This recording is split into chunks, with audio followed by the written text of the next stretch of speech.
On today's show, the LA Clippers get absolutely smoked by the Miami Heat in the first game of their 5-game road trip. They have now lost 5 games in a row.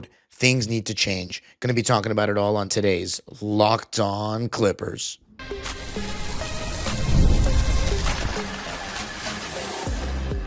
You are Locked On Clippers, your daily Los Angeles Clippers podcast, part of the Locked On Podcast Network, your team every day.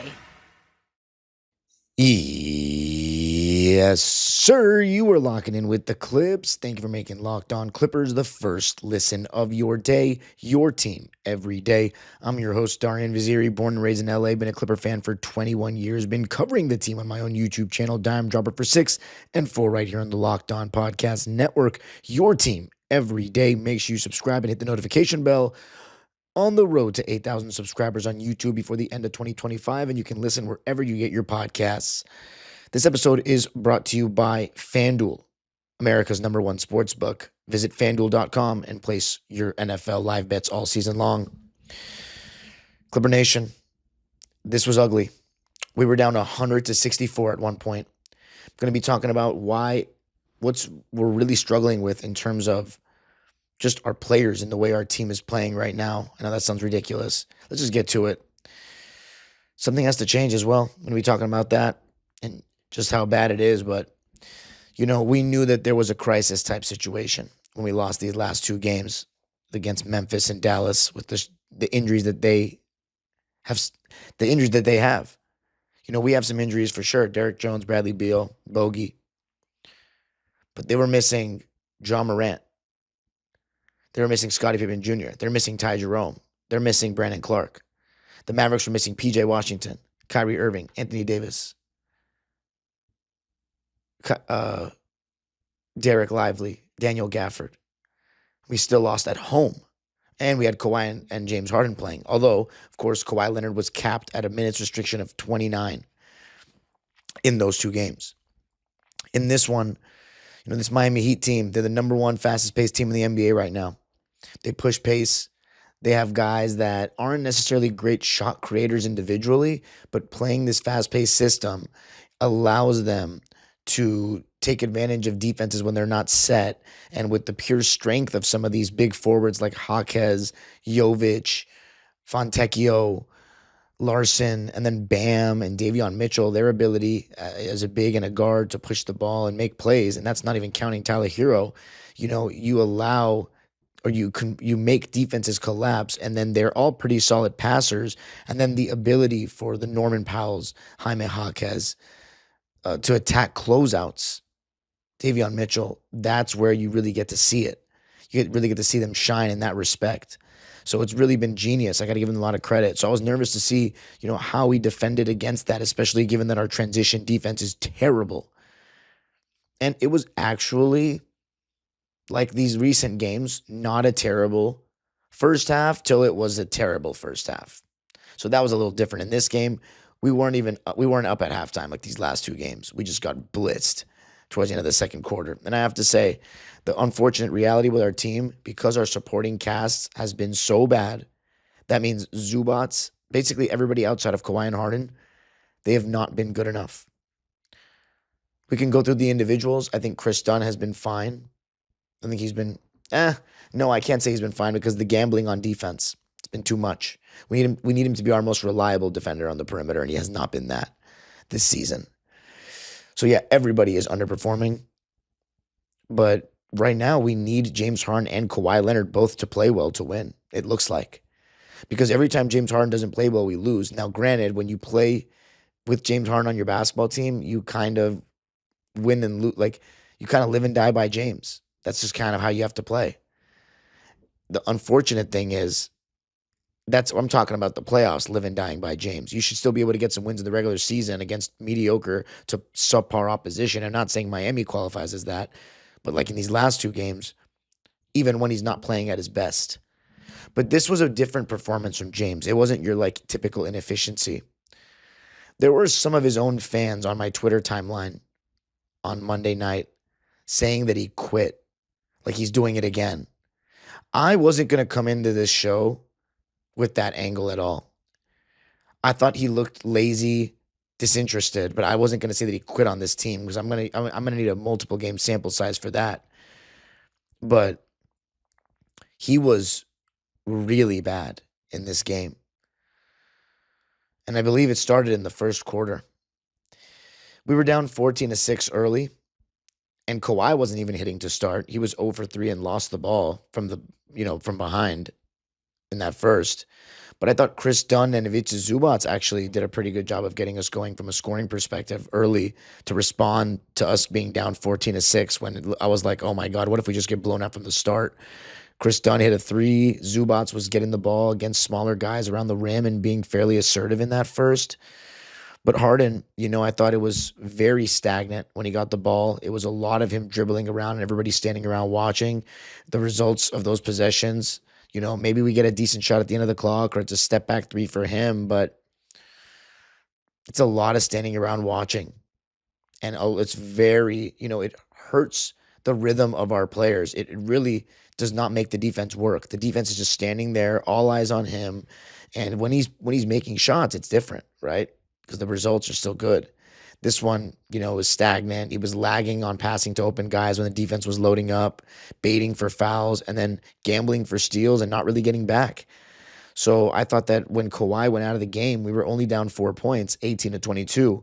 By the end of the first quarter, we're down 35-24. So in that stretch without Kawhi Leonard in the game, and granted, it was James Harden with not many, he has no creators. Zubac and Kawhi are sitting, so he's really got nothing. And we're not playing Brook Lopez, who, is capable of making shots. And Chris Paul's not playing until the start of the second quarter, if I'm not mistaken as well. I'll double check that though. But we got outscored by 7 in those non-Kawhi minutes. And then Kawhi comes in with Zoo, and this was a lineup that we haven't really seen too much this season, like coming off the bench. And it was Zoo and Kawhi with Chris Paul. And then he had Nico Batum and Jordan Miller out there. So shout out to Jordan Miller. He came back, and then he got injured with lower back tightness and was out for the rest of the game. But in the minutes that Jordan Miller got, which were 6 minutes, he scored 6 points and he got a rebound and a steal and didn't turn the ball over, was 1 for 3 from the field and missed his only 3, but he was 4 of 4 from the line. And we know very well as Clipper fans, Jordan Miller can get to the basket. He can get to the free throw line. And he was doing a little bit of that. And then Kawhi really started getting aggressive. And I love that he was getting aggressive. Made that beautiful layup over Kello Ware and drop coverage. Was starting to get to the free throw line. After the Heat went up by 16 points at one point of that second quarter, early in it, 40-24, and everyone's raining threes for them. And I'm like, here we go again. Teams just shooting above what they normally shoot against the Clippers. Now, again, of course, our defense isn't great, but Bam Adebayo was hitting tween pull-up threes contested, and Davion Mitchell did not miss one shot in the whole game. And Tyler Hero was having one of those games where it wasn't even a crazy Hero game, but the 2 shots that he made in this stretch, the step back 3 and like the 30-footer to beat the shot clock buzzer, was like, my goodness. Like, that's why he's was a star last year. But when you mix that in with Bam, and I think Bam had a career high in threes in this game, 5 threes, and the Heat tied a franchise record for most threes made in a game with 24 made threes. 24 for 46, 52%, and 53% from the field. Again, I sound like a broken record, and you might think I'm naive, but I really do think that these teams are going to regress from 3 against us. I don't think our defense has been good, and that's definitely a part of it. Like, yes, we were inviting Davion Mitchell to shoot, Bam Adebayo at times to shoot, but this is what's on the scouting report. Davion's shooting 36%. Bam Adebayo this season is shooting 30%. Okay, now he's shooting 37%. He was shooting 37% before this game. I guess so. Okay, so he's been shooting better this season. Because last season, so maybe we're not reading the scouting report. Last season he was 36%. There's only 1% difference. He's getting better at it, I guess. He's getting better at it. But, okay, maybe I stand corrected. But, I mean, where do the Heat rank in three-point shooting in the league? Like, I want to take a look at that right now. Because Davion Mitchell shooting, I mean, he's 36%, so I'm not even going to say it with him. 100%. But it was like everyone was hitting at once. That's the thing. That was tough. But let's see. Points per game, the Heat are second, but they also play a fast pace. So let's look at offensive rating when it comes to them. Offensive rating, they are 11th. So they're not even that crazy. Oh, yeah, I said I wanted to see 3-point percentage. What am I doing? 3-point percentage. They're fifth. Okay, so never mind. 38% from three. So they're a pretty good three-point shooting team. So there you go. I stand corrected. But 5 threes in a game, if that's his career high, that's his career high. All I'm saying is this. James Harden, we were down by 1 point, 47-46. Kawhi did a really good job with this unit. We went on a 12-0 run, and we were actually getting steals. And that got us in transition a bit. But Harden comes in the game. Immediately, we try to get Kawhi the ball, but Wiggins is denying him. So then they set a screen. Kawhi sets a screen for James. James now has Wiggins on him. He just takes a contested step back three right off the bench when he had, I believe, 7 on the shot clock when he got the ball. And when he got the switch, he basically had the ball the entire possession, James Harden. I believe he had the ball the entire possession. Bricks that shot. The next time down, he comes off that left to right curl that we usually get really good stuff on, and he turns the ball over. And I get it, you turn the ball over, but then he's just complaining for a foul, is late to get back. Then there's a 50-50 ball. Maybe it was 60-40, not in his favor. Doesn't get it. They hit a 3, timeout. Immediately when James came back in the game, and by the way, this has not been a consistent theme. James Harden, when he's been off the floor this season, we have not even looked like an NBA offense. So I'm not saying that this has been a theme this season at all. Let's not get that twisted. But in this particular game, and the stats don't lie, he was a minus 39. Minus 39. That's really crazy. Kawhi Leonard was a plus 8. Ivica Zubac was a plus 4 in a game that we lost by 17. So James, he came back in, and I just feel like he was a little too involved. A little too involved, in my opinion. And just given the situation that Kawhi Leonard was really hot at the time, and we didn't really play through him after James came in, and then Kawhi comes out for his normal rest, and now James can really have the keys to the offense all he wants, or all Ty Lue wants, because one of those, that left to right curl, right to left curl, Ty Lue called that play. It was a dead ball. You should be running something to get Kawhi the ball in that moment when he's hot. And then we're down by 20 at half because Norman Powell's going ballistic towards the end of the half and making shots that we've seen him hit for us. Second half, we came out so ridiculous that Ty Lue pulled everyone. We lose it 140-123, but I'm going to be talking about why Ty Lue made the decision that he did.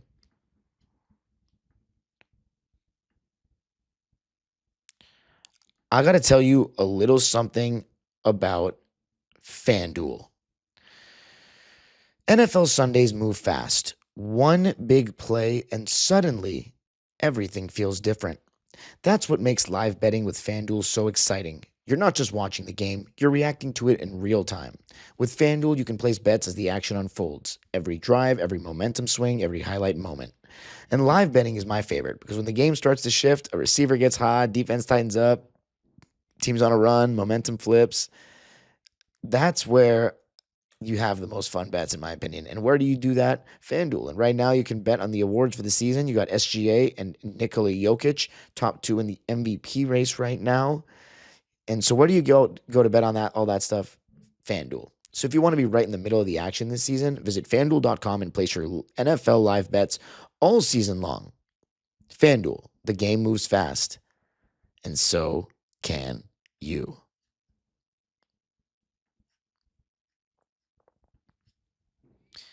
All right, Clipper Nation. We lose it 140-123. And first, before I continue, I want to say thank you for making Locked On Clippers your first listen of the day, and thank you for making Locked On the #1 sports podcast network. All right, so we shot worse than the Heat from the field in this game. 45%, they shot 53%. We obviously shot worse than them from 3 because we shoot worse than every team from 3. They were 52%.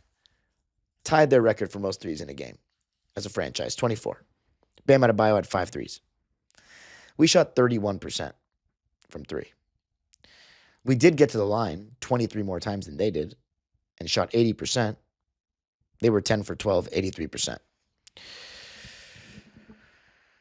140-123 is the final. We dropped to 5-16, but man, so my point that I was trying to make in the first segment was if James Harden and Kawhi Leonard are not both playing well, it seems like we don't win. We have to have them play well on the same night for us to win. And even when they've played well on the same night, we haven't won. So it's looking like it's very hard to get wins, and that's partially because our role players are just not good.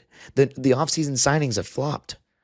And I have to take my L. I did not think we could ever be this bad. No matter if you had told me that Bogey, Beal, and Derek are injured, I would still say that we'd be able to win some games. We got outscored, as I said, by 11 in the first quarter. We were only down by 1 after Kawhi had come back in. James comes back in and just is playing horribly. Like, just definitely his worst game of the season. I mean, he looked like he didn't even care. It's the casualness. And again, I was watching it with someone else, and they said the same thing as me. They were like, dude, this is really bad. Like, how do you watch this? And they were talking about James. I'm like, well, he's been our best player this season. He's like, yeah, but look at his demeanor. And that's just who James is sometimes as a player. So I'm not going to say he quit. I'm really not going to say that because people are saying that he's ready to ask out again. He's going through it again. I'm not going to say that. But it was beyond lethargic. And Ty Lue agreed with me because in the beginning of the second half, so we got outscored, as I said, by 11 in the first, 41-32 in the second. And by the way, I'm not saying James was the only player that wasn't good enough. I'm going to talk about them in a second, so don't jump the gun there. They outscored us 41-32 in the second quarter. So they were up 76-56 at the half. 20 points. It's still not completely out of reach. 20-point leads in the NBA have never been safer. But there are obviously some things that we didn't do a good enough job of in that first half. We clearly did not contest certain guys from 3 because it was in the scouting report to let them shoot. So I figured in the second half, we were going to have more attention when it came to pressing up on their shooters and forcing them to drive. I think it was actually James Harden. In the first half, James Harden was giving Davion Mitchell a lot of space, and he rained a 3 on him. And then to start the second half, Ivica Zubac is just letting Davion Mitchell walk into a 3. And I know what you might be thinking. Well, of course, because Zubac is afraid he's going to get blown by Davion Mitchell. They're hitting every single 3. And James Harden made that same mistake. We need to adjust. And I definitely think that the coaches told him not to sag off like that. And then on the next possession, and I'll tell you why I think that. The next possession, after we're a terrible transition defense team, taking care of the ball has been a problem for us all season. James throws an entry pass from beyond half court, and he doesn't even throw it to Zoo's inside hand. He throws it to the outside hand where Bam is already like all over his back. You can't be taking those kind of risks with the ball when we're down by this much. The momentum is against us. We've lost 4 games in a row.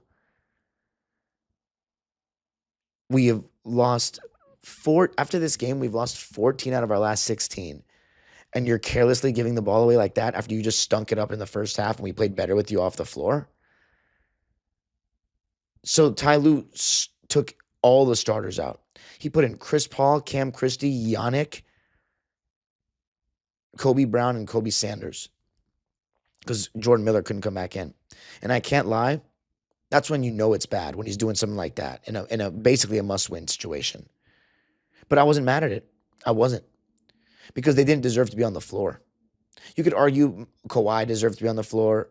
Zoo in the first half, like he had I told you he had a nice start. But Bam Adebayo was kind of showing like a slow down comparing Zubac to me. He just looked better than him in every facet. And Bam's just better than him. Simple as. He's one of the players at the center position in the league today that's better than him. There's not that many of them. But this season, there might be more than there were last year. Because, Zoo finished, he was 7 for 13, 16 and 13, 2 assists, 1 turnover, 1 block. He was a +4 in his minutes, but don't let that fool you because that came a little bit later. Zoo was whatever. And that's what he's been a lot of this season is just whatever. Missing shots that he normally would hit last season. He's catching the ball too high on some of these post-ups. He's not pushing back. I get it. He doesn't get calls. But it's not acceptable. It's not acceptable from Zoo. It's not good enough from Zoo. Consistently not. And you can say I'm harsh on him. I'm actually, nobody says that. So what am I saying? He wasn't good enough. You can make the argument that Kawhi deserved to stay. But we cleaned house there in that lineup, basically accepted defeat. I liked what I saw from the young guys from an energy perspective. And it just makes me realize, like, I'm down to see this. I'm down to see Cam Christie come off a screen, read that they're going under, pop a three, and brick until finally he starts making shots. He was 0 for 6 in this game, but I'm here for it. I'm here for Giannis to hit a floater and catch a lob from Chris Paul and then try to go at Bam one-on-one and turn the ball over because he's not able to do that yet. I'm really here for that. I'm here to see our young players screw up so they can get better. Kobe Sanders is not just a spot-up shooter. He definitely has more to it than that, and you can tell by the way he makes certain contested shots. He was 0 for 4 from 3 in this game. 4 for 7 from 2. So he was 4 for 11 overall and had 10 points, 4 rebounds, 2 dimes, 1 turnover off the bench. Nico Batum had 6 points on 2 for 2 shooting and made both his threes. But he was basically a great cheerleader on the bench for these young guys in the second half. Slowly but surely, Ty put these guys back in. But there was one guy he did not put back in, James, which tells me that he agreed with what I was saying, that he didn't look like he wanted to play. And granted, he's played a lot like this season. He's carried the biggest load, whatever. But the other guys, they showed a little bit of fight, for sure. They showed a little bit of fight. You saw Kawhi Leonard starting to go crazy in that fourth quarter. He had 19 points. Zubats had a nice monster dunk. Chris Dunn was working hard, hustling for loose balls. So we saw some effort. We got the game down to 12. But the Miami Heat took their foot off the gas pedal. You know what I'm saying? They took their foot off the gas pedal. And they won it 140 to 123 in the end. We outscored them 41-26 in the fourth after getting outscored 38-26 in the third. But as I said, we came out with shady energy to begin the third quarter, and Ty pulled the plug. Kawhi Leonard finally hit the 30-minute mark at 30 exactly. He had another 30-plus point game. That would be now his third straight. He had 36 points in this game, 7 rebounds, 2 assists, 3 steals, just 1 turnover on 12 for 21 shooting, 3 for 6 from downtown, and 9 for 10 from the free throw line. He is actually starting to look like Kawhi. And the sad part is we still can't win a game. But he's looking like, oh, we thought he was washed. Here he comes again, every single time like clockwork. But everybody else, going to be talking about them and what needs to change coming up.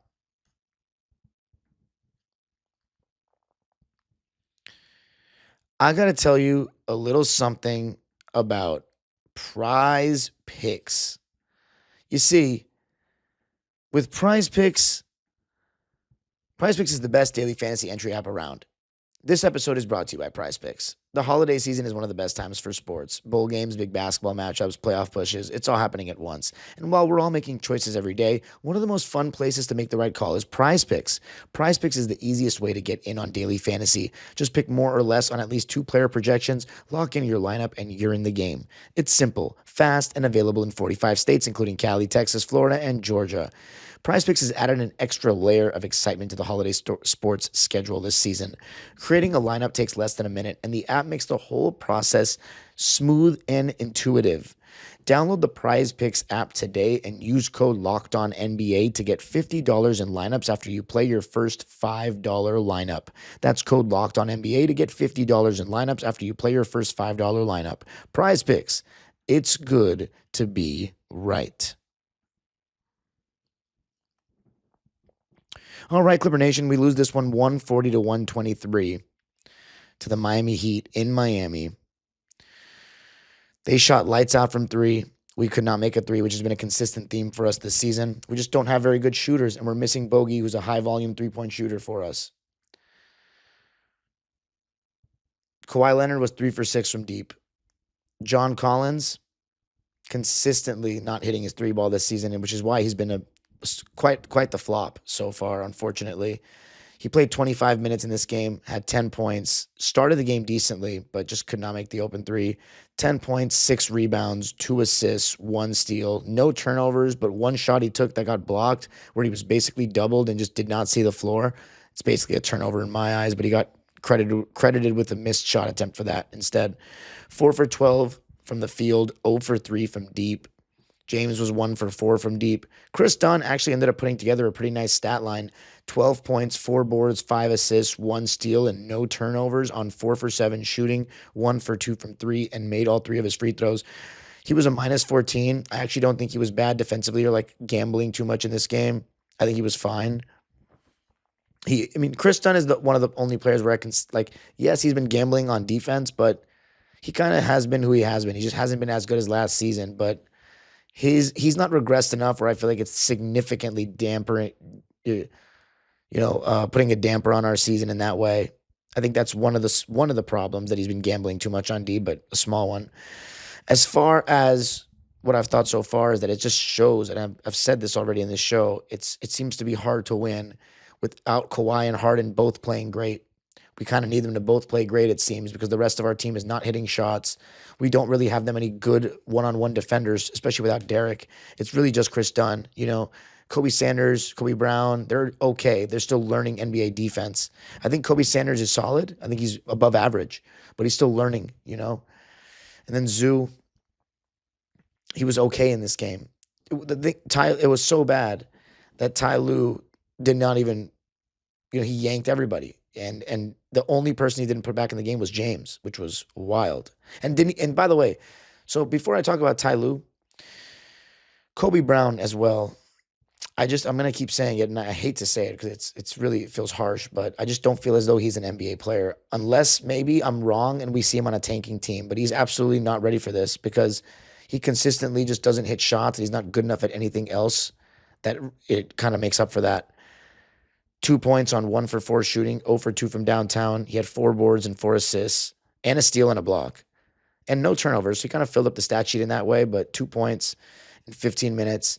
He missed 1 3, and then on the next play he was open, didn't take it, tried to drive baseline, and got blocked by the rim, or a little bit of Drew Smith and the rim.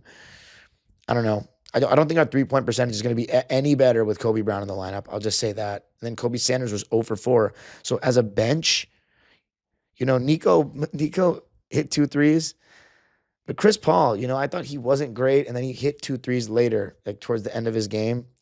2 for 3 from deep for him, 3 for 7 from the field. He had 8 points, 3 assists, and 1 turnover, and had a nice little stint with Kawhi's lineup in the beginning of that second quarter. But overall, he can't guard anyone. We're constantly at a disadvantage with him on that end of the floor. And then he's missing these pull-up mid-ranges and drop coverage that he's been hitting his whole life. Like, yeah, he made those 2 threes after we're down by like 100, but he's not good. He's been one of the biggest reasons we haven't been good. We thought he would be somewhere close to last season, and he's been awful. He's been horrific. And then Brook Lopez, again, catching a DNP. Look, he's been ass, but we need some three-point shooting right now. We really do. We got to put him back in the lineup. But again, the fact that that's even a discussion is just a microcosm of what's been wrong with this season. And then Yannick, honestly, Yannick, there was some good moments there. He had a nice floater, caught a lob, 6 points, 1 rebound, 1 turnover, 1 block. He's very raw, but again, I'm down to see these guys lose and work through these things. But Ballmer's not, so it doesn't matter. I've read everybody's stat line at this point. Harden had 11 points, besides Harden, I guess. Harden had 11 points, 2 boards, 3 dimes, 5 turnovers on 2 for 6 shooting, 1 for 4 from 3, and 6 for 7 from the free throw line. Let me just say this. Changes need to be made. We're 5-16 right now, and we have 4 more games on the road coming up. Ty Lue, I'm not going to say he's lost the team because they responded in that second half, but him not speaking to the media after the game, that's wild, dude. That is absolutely wild. You have to take some accountability. We just got to play better. That's not good enough. And I get it. The one thing I'll say is just because he's casual doesn't mean like just because he kind of has this like nonchalant attitude doesn't mean he's necessarily nonchalant behind the scenes, and doesn't mean that he's not getting to his players. But I personally am just kind of tired of it. I don't think that these players would necessarily respond to a rah-rah guy, but I'm just saying in terms of the long-term picture for the Clips, for my team, I think I think Ty Lue, it's time, and someone's gonna be the fall guy for this. I would be shocked if we come out of this road trip with less than 2 wins and Bomber doesn't do something. Just because this is not acceptable. But I feel like he's so indebted to Ty and Lawrence Frank that he's like very scared to fire them. And I mean, firing Lawrence Frank now just wouldn't make any sense. But after this season, he has to go. He's failed, And I might have agreed with some of his moves. I'm not a GM. First of all, if I was a GM, the team would have been blown up years ago. But again, I don't know what's being offered for these guys, say Paul George a couple of years ago or Kawhi or whatever, if that's even being offered. I'm not a GM for a reason. But the reality is Lawrence Frank's gotten this wrong. We are in a horrible spot. I don't want him overseeing the next era of Clipper basketball. He needs to go. First of all, to double down on old and slow. You know what I neglected too is I looked at Chris Paul and Brook Lopez in a vacuum, but I didn't realize I kind of ignored my gut instinct, which was we are old and slow and we double down on old and slow. So Lawrence Frank has to bite the bullet for that. And then in terms of Ty Lue, I think he would just be the fall guy. I don't think a new coach is helping this team much. It may not hurt though to get a new voice in there, maybe even let Brian Shaw take over like people want, but I don't think it's going to do anything. I really don't. But something has to change. Personally, what I want is the whole team blown to the sky. Like, I want everybody traded, damn near, except for the young guys. I don't want to trade Zoo, but hey, man, he has the value. And by the way, Kawhi's hooping right now. Other teams across the league, he's hooping. He might be poised for a nice little playoff run. Listen, if Kawhi's not your number one, I think that if he's healthy for the playoffs, you could do some damage. The sad part is for us, he's going to be the number one. We're not bringing in anybody better than him. But if you go to Detroit and play with Cade, you go to Cleveland and play with Donovan, maybe. I don't know. I'm just throwing shit out there, but I'm done, man. I've been done. But Clipper fans, I don't know. I'm not going to say anybody's at fault for thinking the way that they do. Like, they want to keep Kawhi on this team. They want to keep Harden. They believe that we can still turn it around. As I said, I'm not ruling this out of making the play-in in spots 8, 9, or 10. I think top 7 is out of the question. But right now, we're spiraling. And Kawhi's healthy. Let's not act like he's not going to miss games. He's definitely going to miss more games at some point. Hopefully no injuries, though. Just maybe some load management. But it's bad. It's bad. Am I forgetting anything? No interesting matchup stuff. I mean, Zoo guarded Bam. You had, by the way, actually, I should mention this. Davion Mitchell, Andrew Wiggins, these guys are good defenders. And Andrew Wiggins showed the young guys what NBA length and size and athleticism looks like on some plays. There was one open three that Kobe Sanders thought was open, and Andrew Wiggins came and covered so much distance and sent that ish to the third row. And it was just moments where he would go into someone's chest, he would miss the shot, and before they're even on the floor, he's already up in the second jump and getting his own rebound. Andrew Wiggins is still very good. But yeah, the non-Harden minutes, the non-Kawhi minutes, an interesting stat in this game is the Clippers were plus 33 in the 19 minutes that Kawhi was on the court without James. But again, these have not been themes for this season. You know what I'm saying? But you know what has been a theme? And this comes from Justin Russo. He said the 9th time in 21 games this season that an opponent has made at least 17 threes against us. No team in the league has allowed more games. 9th time in 21 games, so almost half the games, the team has made 17 threes. That's pretty insane. That's been consistent. But man, I'm sorry, Clipper Nation. I'm really genuinely sorry. Things are fine for me. I'm living the dream. I'm getting to do what I love. But there are people that are more invested right now in the wins and losses emotionally in this team than me, like I used to be. And I do miss that feeling, but I've been checked out for a while in terms of the wins and losses affecting my mood. It's really rough to see this right now. And I get it. People are going to say you can't blow up. You don't have your pick. Dude, James Harden and Kawhi Leonard are damn good. The call's got to be made. Zubats as well. Maybe wait a couple more weeks, let them ball out a little bit more, increase their value. But this has got to change.